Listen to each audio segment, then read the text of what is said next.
Hi, this is Fiscal Policy Overview Part 1, and it's a good intro for first years into fiscal policy and good revision for year 2's fiscal policy before we go more in depth and more complicated in class. So the first thing we need to address is what is fiscal policy. Okay? So very basically, it's a manipulation of public spending, taxation, borrowing to achieve macro objectives. It's very important that you remember it to relate your analysis and your evaluation to macro objectives. So you've also got to think about what the overall aims here. Well, firstly, you're looking at managing the economy as a whole. So how are you going to improve economic performance, economic growth if you've been in a downturn? How are you going to try and manage the boom and bust cycle, i.e. smooth out that economic cycle? How might you keep inflation low and stable? Is going to be part of that. Also, there are, fine-tuning bits of the economy. There's a micro angle to do with correcting market failure. That won't come into this video, but it's worth remembering that there is a link to micro. Additionally, you've got to consider that fiscal policy doesn't stand alone. It will overlap with supply side policy and combine. It will also combine with monetary policy when managing the economy. So you need to consider all of this. But what we're going to do in this video, this part 1, is just focus on borrowing. So with borrowing, we've got different fiscal stances, and we're going to start with a neutral, balanced budget fiscal stance where government spending equals government taxation. So tomorrow, Wednesday, 22nd November, Philip Hammond will announce his budget, and let's say in that budget he'll announce that he's going to equal everything the government spends with everything the government receives in tax receipts. Okay?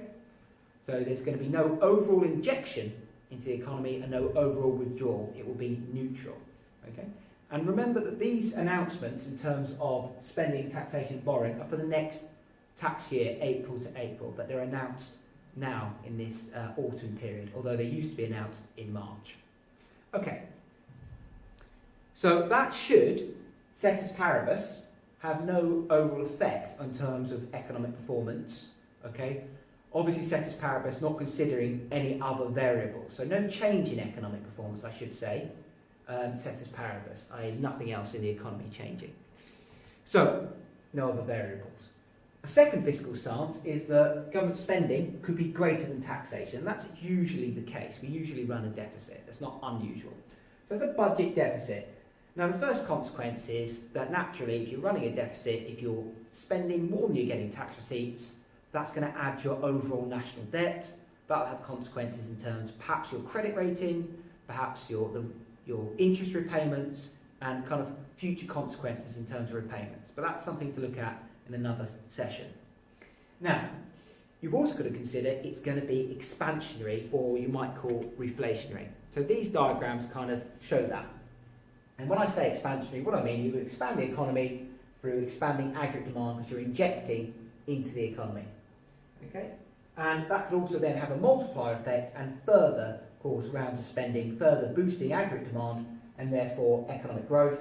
And of course, economic growth is related to employment, it's related to inflation, and inflation is related to balance payments, etc.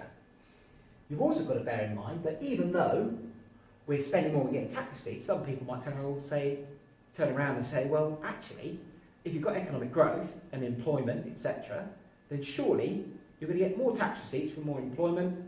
Okay, businesses doing better, more corporation tax in there, and people buy more things, more VAT, but also you can have less spending because, fewer unemployed.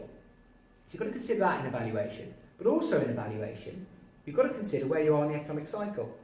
So this Keynesian diagram demonstrates that we could be at Y1, which is within that long run AS boundary, so a negative output gap, which is on your economic cycle, would be, here in your negative output gap. It could be, a good policy to do when in a negative output gap to expand the economy and to pick up that spare capacity in the economy without significant inflationary impact. And to a certain extent, as you'll learn in class, that will happen automatically, and that's called automatic stabilisers, and we'll come into that. But it certainly will have that boost the economy, and you've got to consider the context, i.e. where we're in the economic cycle. So let's move on now to the third fiscal stance, that we could have a budget surplus. And this does happen, but not usually for a whole year. You might say, oh, in a particular month of the year we had a budget surplus. You tend to find maybe we had good tax receipts in a particular year. Now, the budget surplus will mean, naturally, that you're actually going to start repaying some of that debt that you owe, which would mean you would lower the repayments in the future and might improve your credit rating, for example. So there are benefits there in terms of balancing the budget as opposed to number 2, where you're not so much.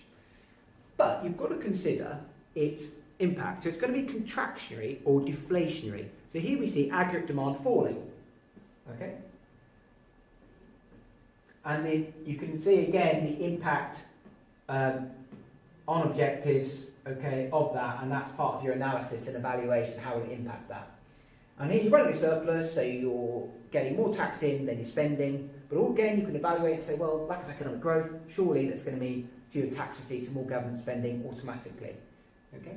And this tends to be a policy when you're in a positive output gap. Okay?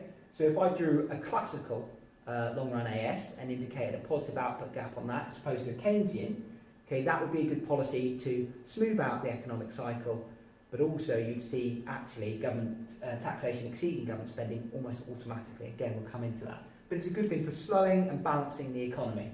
Okay, bringing that aggregate demand down a little bit to lower inflation. Now here, it does actually show deflation here, with price level falling. That won't, unlike to happen in reality, because there be other factors at play here, it's more, i.e. because it's not actually ceteris paribus, so the other things happening, it's more likely that it will just slow inflation, i.e. cause disinflation, by slowing the rise in aggregate demand. Okay? So that's worth remembering. It's important to evaluate what stage in the economic cycle you're in.